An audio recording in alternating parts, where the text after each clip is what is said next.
بسم الله الرحمن الرحيم. أنا بدو ما سنتهاي كانوا سعتان هو وحق رياضي الله ونحرسته وزيرت وحبرشة دولة في جبلان معلم محمد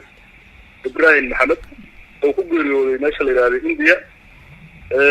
جناسي سي ولا سوق علي وحالك يعني ناشل إلى السبب نشل على سوق علي وحالك يعني ناشل إلى مقدشو ساكتو إن جناسات أنا حاجة قلبي أنه سنة الرأي وزير الرأي هو عرف سراكيل سويدنا أيام هو قشوها نسيبونات مركز ماشي تجميع أو بيردي عن فولني بيردي جناسات الوضعي من الإستاري مدة أنا عن حالي هذا وسط جاهد نمحوها على الإستاري وحي من كسر من السويدة وحلا على بيلوتي وحير بيرد الدمي ولا الدمي وحلوش شيء حكاية كسرنا ووقتها إن دمان ركوس ودجان كده مركان ركوس ودجني ولا سلوها الله محاد عيد يرداس محوها وحلصوا عنا وأنصوا أسنا مرحوم كاسبنتي الله ونعرسته وحنقول جليين وهالغير كبعدي مثلا نمرك وردن حلو غيرناهين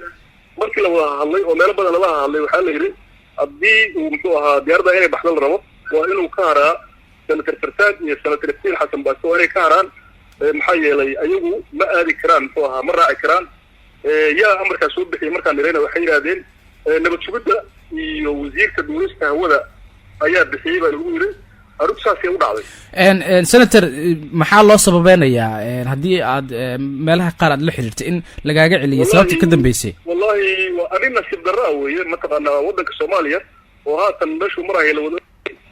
dhinaca mataqaana ama corona virus kana ahaado in la tacaalo la rabay ama ha ahaado maxaa la yiraahdaa nabadgelyadii oo aad ogtiin oo xal ugu dambeysay garoonka duulaha iyo xarada xalana ay ku soo daadanayeen ama ku soo hoobanayeen hoobiyaasha iyo maxaa la yiraahdaa nabadgelyadii oo faraha ka sii baxayso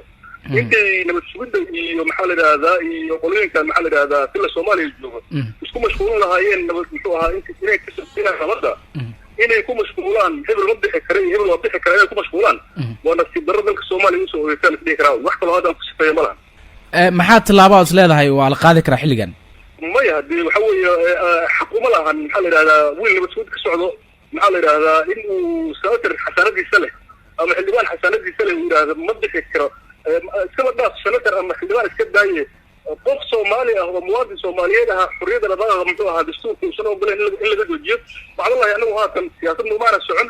maxaa la yiraahdaa arrimo kale ma soconay taxsiilaan u soconay taxsiilaas oo ahayd inaan wasiirka wax soo aasno dad xirdi balan ee madaxweyne ku-xigeenka uu ahaa jiray hadda senatarka uu ahaa inaan u soo taxsiino oo aan soo noqono qorshe ahaa in laga raadiyo maxaa la yiraahdaa meeshaas in laga raadiyo maxaa la yiraahdaa waxaan loo joogin siyaasadeeyo ama wasiirka duulista muxuu ahaa oo dana kala wato oo saakidan saddex afar jeer muxuu ahaa baashiga sidii ha ahaato ama nabad sugidda oo soo martay ahaatee in la siyaasadeeyo oo mataqaana meed la qaadayo la siyaasadeeyo oo ayaga howlo badan ay noo yaalaan oo maxaa la yiraahdaa howlihii nabadda iyo muxuu kala daadsan tahay howlihii amnigu kala daadsan yahay howlihii corona uu mashquulo la rabay iyo howlo fara badan oo maxaa la yiraahdaa dawladda u taalay in meed la qaadayo la siyaasadeeyo la yiraahdo ninkan mucaarad weeye hala reebo oo lagu mashquulo wana si darado muxuu ahaa ummadda Soomaaliyeed soo ooyatay waxaana sibunaaga marka inaan Soomaaliya ugu siiyo dawladdanadii muxuu ahaa aan ayaga ka mid ka ahaa qoladii maxaa xukun ku heshay oo ugu horeeya madaxweynaha Soomaaliya Maxamed Cabdullaahi Farmaajo inay ku mashquulaan hebel hadda hebel ha joogo xilliga la marayo iyo meesha la marayo waqtigiin arrintaas aad baa mataqaana Soomaaliya inay aad ugu faraxsanahay bismillaahir rahmaanir rahiim aad baad u mahadsantahay soo socotaan muxuu ahaa waxaa geeriyooday Allah u naxariisto wasiirka waxbarashada dowladda Jubbaland Macallim Maxamed Ibraahim Maxamed oo ku geeriyooday meesha la yiraahdo India janaasadiisii waa la soo qaaday waxaa la keenay meesha la yiraahdo Adsabana shalay laga soo qaaday waxaa la keenay meesha la yiraahdo Muqdisho saakito in janaasadaas aan wax ka galbidno anagoo sanatarro iyo wasiirro iyo muxuu ahaa rag saraakiil isugu jirna ayaa muxuu qorshe u ahaa nasiib wanaag markaan meesha tagnay oo diyaaradii aan fuulnay diyaaradii janaasada waday meel ay istaaray midda annaga aan maxaa la yiraahdaa waqtiga ahayd muxuu ahaa la istaaray waxaa yimid nin ka socda nabad sugidda wuxuu la hadlay beelootigii wuxuu yiri diyaaradda dami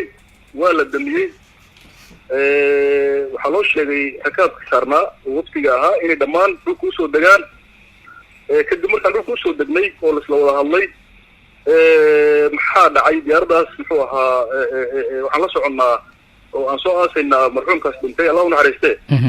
waxay nagu wargeliyeen wadahadal dheer kabacdi iyo mataqaanaa marka hore oo dhan waxbay qalqarinahayeen markii la wada hadlay oo meelo badan laga hadlay waxaa la yidhi haddii uu muxuu ahaa diyaaradda inay baxda la rabo waa inuu ka haraa senator fartaag iyo senator iftiin xasan baasto waa inay ka haraan maxaa yeelay ayagu ma aadi karaan muxuu ahaa ma raaci karaan yaa amarkaas soo bixiyay markaan nirayna waxay yidhahdeen